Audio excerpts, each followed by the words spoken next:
Hey everyone, this is Bwat from Push Start Pub, and we're back for another episode of the Backlog.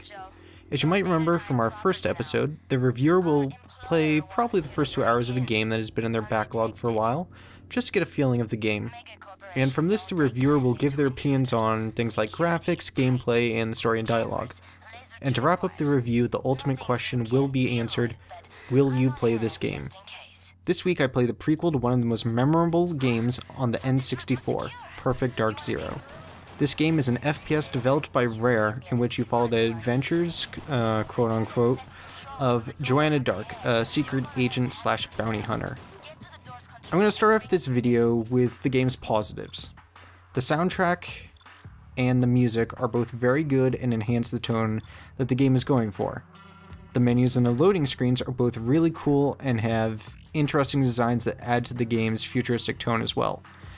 And that's basically it for the positives, so prepare yourselves for me to get really negative very quickly.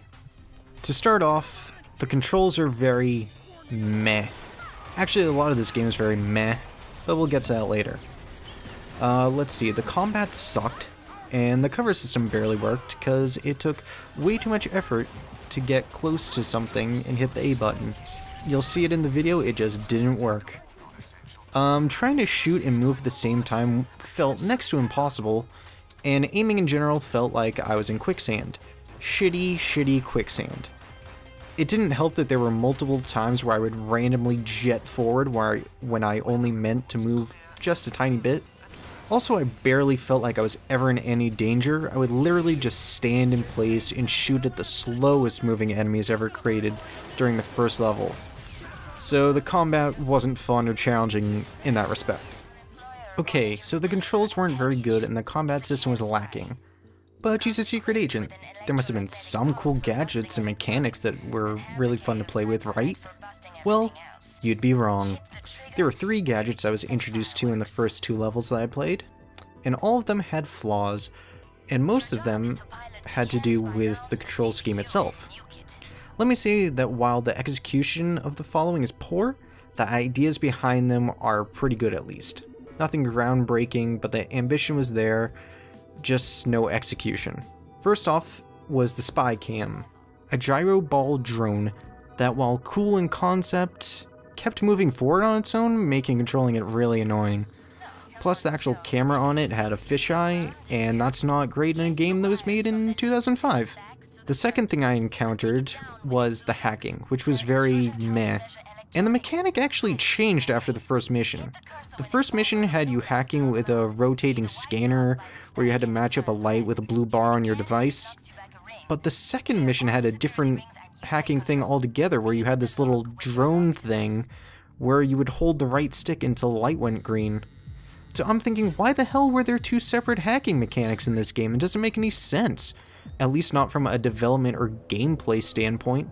And the last gadget mechanic I ran into was the scanner, which wasn't bad or anything, but nothing special. It was just some binoculars. While all 3 of the gadgets had flaws, the biggest flaws with them was the inventory system. Most specifically, the game mechanic of switching through items, and the action buttons themselves. So switching through the items and weapons was slow and hard to do, especially while under pressure from enemies. And as for the action button, well, you had to get right up on the prompt, like within half an inch of the prompt, which was really annoying. And this was particularly annoying when I was trying to get out of a room and the door kept saying, "Door secured," each time I went near it. But like the one time that I actually went right up on it, like my face was right on top of it, was the only time it said, "Oh, you can open this door." And the only thing I could see on the screen was the keypad. It was ridiculous. And things didn't really go any better because the game wasn't very clear with what you were supposed to do. And that's a huge flaw in a game. Half the time I had no idea what I was supposed to be doing or where I was supposed to be going, because the game either gave me bad directions or the button prompts were so small and hard to find that I just got stuck. There's so much more I could get into with this, but I want to press on, because there are so many more things in this game that I did not enjoy. So we go on to the graphics and the dialogue.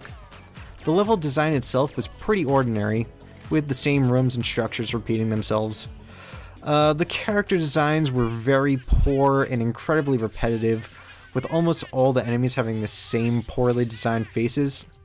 It really makes me want to go back to last week and retract what I said about Dishonored, because this is infinitely shittier than whatever Bethesda's doing. The voice acting in Perfect Dark Zero was merely okay, but the dialogue, oh the dialogue, it was truly awful. Just really bad writing, and the more I played the game, the more I thought to myself, God, this writing really sucks. While I said the music and soundtrack were good, the sound mixing itself was actually relatively poor at times. The second mission I played was outside of a club, and 1 second I wouldn't hear any music, and the next second I would hear full-on techno beats. And let me point out that this was happening randomly, regardless of whether I was getting closer to or further away from the club. Not only that, but there were multiple times where people were continuously talking and screaming over one another. It was enough to make my head hurt. But before we go, I have to mention the game's physics engine, which was terrible. The horrible physics engine for the enemies meant that it was super hard to tell if a person had died or was just falling over. Hell, or if they were just leaning over, which happened way too often. There were way too many times where I shot someone, they fell over onto the floor, and a good like 15 seconds later, they got right back up and started shooting me again. At least give me some sort of notification that the enemy is still alive if you're going to make it look like this. Overall, this game just doesn't feel good to play, and my experience with it was a complete waste of time. I barely made it through the first shitty level, which apparently was just some sort of simulation mission for no real reason. After finishing the first 2 missions, the only thing I could think was, wow, so this is what a really bad Black Widow knockoff game would have been like. So I think the answer to the question of, will you finish this game? Well, it should be very obvious by now. Hell fucking no, I will not finish this game. In fact, as soon as John gets back from Italy, I'm burning the damn thing in his fire pit.